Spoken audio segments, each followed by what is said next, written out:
Boker Tov, Shavua Tov, il est 8h heure de Jérusalem, 7h heure de Paris. C'est l'heure du premier journal d'information sur Studio Kalita, relayé également par Radio J à Paris.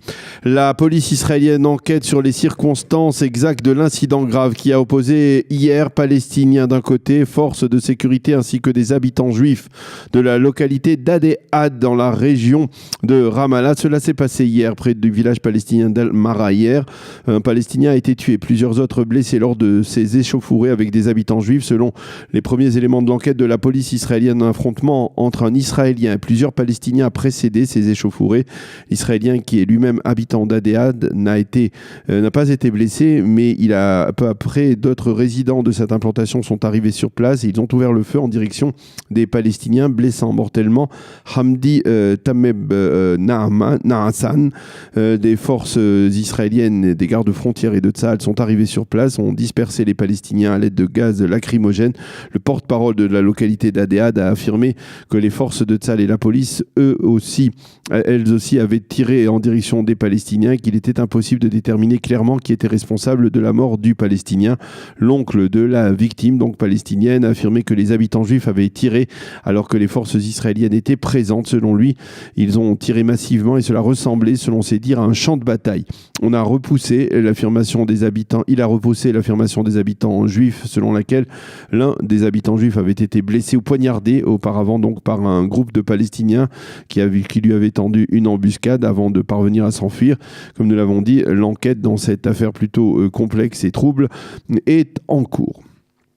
Le secrétaire général du Hezbollah, Hassan Nasrallah, est réapparu hier sur les chaînes de la chaîne de télévision de son mouvement après avoir disparu pendant 3 mois d'absence et de silence. Au cours d'un entretien de 3 heures, Nasrallah a évoqué pour la première fois la découverte par Israël des fameux tunnels offensifs du Hezbollah lors de l'opération Bouclier du Nord. Il a affirmé que lors de la prochaine confrontation avec Israël, le Hezbollah entend prendre d'assaut la Galilée. Il a également affirmé que si Israël osait attaquer le Liban, l'État hébreu paierait le prix cher, bien plus cher qu'il ne le pense, affirme Nasrallah, qui estime qu'Israël minimise le nombre de missiles dont le Hezbollah dispose ainsi que sa capacité à frapper n'importe quelle cible sur le territoire israélien. Hassan Nasrallah a également mis en garde Israël face à la poursuite de ses raids aériens contre des positions iraniennes en Syrie. Il a affirmé que cela risquait d'entraîner de pousser la région dans une véritable guerre. Il a enfin affirmé que Binyamin Netanyahou et Gadi Eisenkot, l'ancien chef d'état-major de Tsahal, avaient échoué dans leurs efforts d'empêcher le transfert d'armes de l'Iran vers le Liban via la Syrie. Le leader de la majorité démocrate au Sénat américain, Steny Hoever, a déclaré hier que Israël restera sur le plateau du Golan. La déclaration est importante car jusqu'à présent, seuls les élus républicains s'étaient exprimés en faveur du maintien d'Israël sur le plateau du Golan.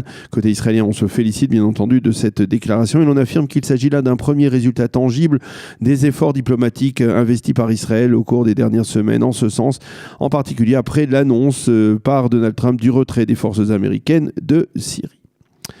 La chancelière allemande Angela Merkel a déclaré ce matin à la radio israélienne dans une interview que le nazisme et la Shoah qu'il a entraîné font partie de l'histoire de la nation allemande. La chancelière a accordé cet entretien exclusif à la radio israélienne à l'occasion de la journée internationale de la Shoah qui tombe aujourd'hui, 27 janvier, mais qui sera marquée officiellement à l'ONU demain. Angela Merkel a déploré les tendances à vouloir minimiser l'importance de la Shoah et elle a également déclaré comprendre la crainte des juifs allemands face à la résurgence de l'antisémitisme en Allemagne, une résurgence constaté durant l'année 2018. Il est inacceptable que nous soyons obligés de poster des agents armés devant l'entrée de chacune des institutions juives ou que des juifs portant la kippa puissent être agressés, a déclaré Angela Merkel.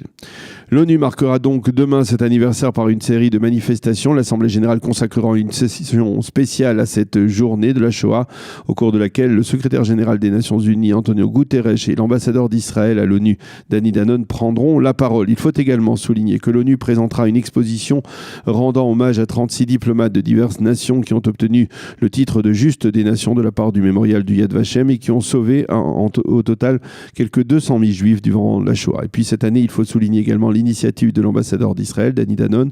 À l'issue de ces cérémonies à New York, une délégation d'une 40aine d'ambassadeurs l'ambassadeur donc se rendra au camp d'extermination d'Auschwitz en Pologne pour une visite de pèlerinage. Après cette visite, cette délégation se rendra directement en Israël pour y rencontrer les plus hautes personnalités donc de l'État et découvrir le pays.